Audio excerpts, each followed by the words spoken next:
चिकित्सा शिक्षा मंत्री विश्वास सारंग ने बयान दिया है जिसमें उन्होंने कई अहम मुद्दों पर चर्चा की और साथ ही साथ कोरोना पर भी चर्चा की। कोरोना को लेकर कहा, अब लगातार कोरोना की पॉजिटिविटी कम हो रही है, लेकिन अभी भी कोरोना प्रोटोकॉल का सभी को ध्यान रखना है। कोरोना का टीका लगवाने वाले छात्रों का सम्मान किया है। यह बच्चे प्रेरित करें एक दूसरे को। जिन्होंने समय पर अभी तक टीका नहीं लगवाया है वह अपना टीका अवश्य लगवाएं। 5 राज्यों के चुनाव में कांग्रेस की बुरी स्थिति होने पर स्वाभिमानी कांग्रेसी अब नेहरू परिवार की चमचागिरी नहीं करेगा। जनता समझ गई है, 70 साल राज करने के बाद देश में काम नहीं किया है। कमलनाथ के सदन में नहीं होने पर कहा, नेता प्रतिपक्ष नदारद है, तो समझ सकते हैं विपक्ष विधानसभा को कितना गंभीरता से ले रहा है। कि समस्याओं को के लिए वो मंच नहीं मानते, बल्कि वो हंगामा करने के लिए और अपनी राजनीतिक रोटी सेकने के लिए उस मंच का उपयोग करना चाहते हैं। और इसीलिए कमलनाथ जी की गैर मौजूदगी इस बात को इंगित करती है कि कांग्रेस सीरियसली ना विपक्ष की भूमिका का निर्वहन कर रही है, ना ही जनता की समस्याओं के प्रति वो कहीं से भी उत्तरदायी है या किसी भी तरह से जनता की समस्याओं को हल नहीं करना चाहते। अब आपकी क्या सलाह है? अब देखिए, मैं कोई सलाह तो देता नहीं हूँ। ऐसे देश में विघटन करने वाले लोग, देशद्रोही की श्रेणी में आने वाले लोगों पर बहुत ज़्यादा आप बातचीत नहीं करिए। अब उनकी कथनी और करनी समझ में आ रही है ना। मुनव्वर राणा को यदि सरस्वती जी का आशीर्वाद था तो उन्हें अपना इस आशीर्वाद को सकारात्मक रूप से लगाना चाहिए था। इतर उनके विचार, उनका आचार, उनका व्यवहार केवल और केवल विघटनकारी है। और देखिए, हाथ कंगन को आरसी क्या और पढ़े लिखे को फारसी क्या। उन्होंने बड़ी बाहें उचका कर बातें की थी और जनता के दरबार में किसी भी वक्तव्य का प्रत्यक्ष या अप्रत्यक्ष रूप से जनता ही खंडन करती है। और जिस प्रकार से प्रचंड बहुमत से भारतीय जनता पार्टी जीती है उत्तर प्रदेश में, तो ऐसे लोगों के विचार, ऐसे लोगों के आचार को जनता ने ही नेस्तनाबूद कर दिया है।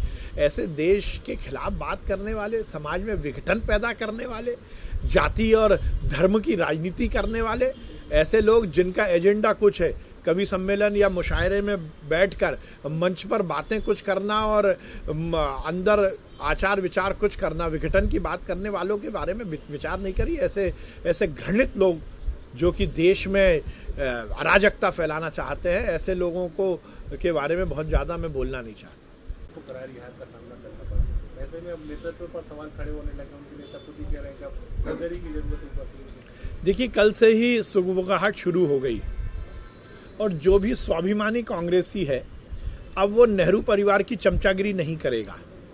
ये बात सही है कि नेतृत्व की काबिलियत यदि कमज़ोर हो, यदि नेतृत्व काबिल नहीं हो, केवल एक खानदान, एक परिवार का व्यक्ति है इसलिए वो नेता बन जाए, तो हश्र यही देखने को मिलता है। देखिए, ये इस देश की बाकी राजनीतिक दलों के लिए भी एक बड़ी संदेश है कि यदि कोई व्यक्ति मिट्टी का माधव नहीं बन सकता, कभी भी किसी को हम बिना किसी काबिलियत के नेता नहीं बना सकते। और यही हमें नेहरू परिवार में देखने को मिल रहा है, चाहे वो राहुल गांधी हो, चाहे वो प्रियंका गांधी हो। ना नेतृत्व क्षमता है, ना ही किसी तरह के विचार हैं। और इसीलिए कांग्रेस का हश्र हमें देखने को मिल रहा है।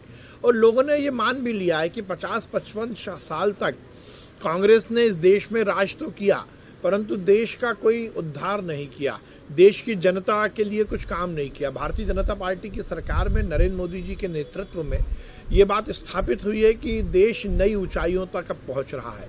और नरेंद्र मोदी जी का वो नारा कि अब डबल इंजन की सरकार हो, केंद्र और राज्य की सरकार यदि भारतीय जनता पार्टी की है, तो निश्चित रूप से विकास की गाड़ी, विकास की रेल बहुत तेज़ी से चलेगी। और ये जनता ने माना है और ये बहुत बड़ी बात है। मैंने पहले भी कहा था कि उत्तर प्रदेश का चुनाव लोकतंत्र की मजबूती के लिए बहुत बड़ा चुनाव है, क्योंकि लोकतंत्र की मूल भावना है सुशासन, जनता का जनता के लिए, जनता द्वारा किया हुआ शासन प्रशासन। और वो सुशासन के नाम पर ही वोट मिले, सुशासन को देखकर ही जो उत्तर प्रदेश में योगी जी ने सुशासन स्थापित किया, गुंडा राज और माफिया राज खत्म किया, उसी का मैंडेट है ये। तो निश्चित रूप से ये एक बड़ी जीत है और केवल भारतीय जनता पार्टी की जीत नहीं है बल्कि ये लोकतंत्र की जीत है, चाहे वो मणिपुर हो। और यदि आप भौगोलिक दृष्टि से भी देखेंगे तो देश का सबसे बड़ा सूबा, सबसे बड़ा राज्य उत्तर प्रदेश में भाजपा है। आप पूर्व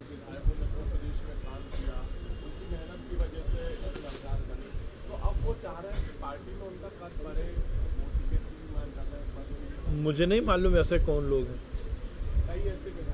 नहीं, ऐसा अभी तक तो कोई बात नहीं आई है। भारतीय जनता पार्टी का हर कार्यकर्ता एक विचार के लिए राजनीतिक क्षेत्र में काम करता है और चाहे वो प्रधानमंत्री के रूप में नरेंद्र मोदी जी हों या बूथ पर काम करने वाला हमारा कोई भी कार्यकर्ता हो, वो विचार के माध्यम से सरकार बने और सरकार के माध्यम से हम जनता की सेवा करें।